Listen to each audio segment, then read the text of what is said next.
നാട്ടികയുടെ മണ്ണിൽ മൂല്യവർദ്ധിത ഉൽപ്പന്നങ്ങളുമായി ധനലക്ഷ്മി കൃഷിക്കൂട്ടം. ഓരോ കൃഷിഭവൻ തലത്തിലും കൃഷിക്കൂട്ടാധിഷ്ഠിത ഫാം പ്ലാന്റെ ഭാഗമായി കൃഷിക്കൂട്ടങ്ങൾ ആരംഭിച്ചു. തളിക്കുളം ബ്ലോക്ക് നാട്ടിക കൃഷിഭവനിൽ മൂല്യവർദ്ധിത മേഖലയുമായി ബന്ധപ്പെട്ട് രൂപീകരിച്ച ധനലക്ഷ്മി കൃഷിക്കൂട്ടം 30ഓളം മൂല്യവർദ്ധിത ഉൽപ്പന്നങ്ങൾ നിർമ്മിച്ചു. നാളികേരം, മഞ്ഞൾ അധിഷ്ഠിത മൂല്യവർദ്ധിത ഉൽപ്പന്നങ്ങളോടൊപ്പം വേദനസംഹാരി ഓയിൽ, സോപ്പുകൾ, ഹെയർ ഓയിൽ, പലതരം മസാലക്കൂട്ടുകൾ, ചെമ്മീൻ പൊടി, അവലോസ് പൊടി, സ്ക്വാഷ്, നെയ്യ്, അച്ചാറുകൾ, കൊണ്ടാട്ടം, തൈര്, മുളക്, പപ്പടം, കൺമഷി, കുങ്കുമം എന്നിങ്ങനെയുള്ള പലതരം ഉൽപ്പന്നങ്ങളും നിർമ്മിച്ച് വിപണിയിലെത്തിക്കുന്നുണ്ട്.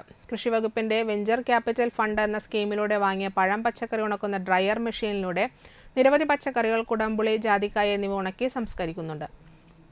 ഉൽപ്പന്നങ്ങളെല്ലാം തന്നെ തദ്ദേശീയമായും കാർഷിക ഗ്രൂപ്പുകൾ, കാർഷിക പ്രദർശനങ്ങൾ എന്നിവ വഴി നേരിട്ടും കൊറിയർ മുഖാന്തരവും വിൽപ്പന നടത്തുന്നു. പ്രാദേശികമായി 12 അംഗങ്ങളോടെ തുടക്കം കുറിച്ച ധനലക്ഷ്മി കൃഷിക്കൂട്ടം ഇന്ന് നിരവധി മൂല്യവർദ്ധിത ഉൽപ്പന്നങ്ങളുടെ വേറിട്ട സമ്പാദ്യത്തോടെ വിവിധ ഓൺലൈൻ മാർക്കറ്റിംഗ് പ്ലാറ്റ്ഫോമുകളുടെ സഹായത്തോടെ കേരള ഗ്രോ ബ്രാൻഡിംഗിലേക്ക് കടക്കാനുള്ള ശ്രമത്തിലാണ്.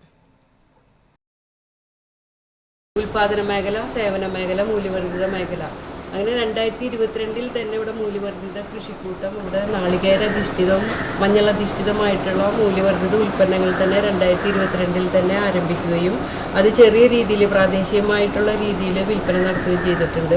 വാട്സപ്പ് ഗ്രൂപ്പുകൾ വഴി ഓൺലൈൻ വിൽപ്പനയും ഇവിടെ നടന്നു വരുന്നുണ്ട്. 25ഓളം മൂല്യവർദ്ധിത ഉൽപ്പന്നങ്ങളാണ് ഇവിടെ ചെയ്യുന്നത്.